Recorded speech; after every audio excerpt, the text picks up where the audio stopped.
Europe থেকে ফিরে তুমি আমাকে গল্প শোনালে। ব্রাইট হর্ন পর্বত, জুরিক শহর, ট্রাফি নদী, এমনকি বিখ্যাত সেই হামবুর্গ বন্দরের পানশালা থেকে ফিরে তুমি যে বাদামি রঙের বাঘিনীর কাছে রাতভর নাভি ও উপাসকের গল্প শুনেছিলে, শোনালে তাও। সিংহীর থাবার ভিতর থেকে বেরিয়ে আসা ক্লান্ত হরিণের মতো।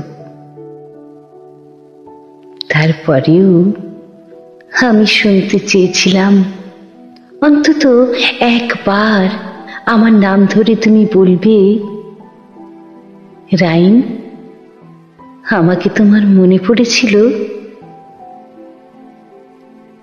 তোমরা পুরুষেরা কখনো বোঝো না অমিতাভ। বন্ধু হোক অথবা প্রেমিকা, প্রিয় পুরুষের ভালোবাসা ভাগ হয়ে গেলে মোমের আলোর মতো মরে যায় নারী।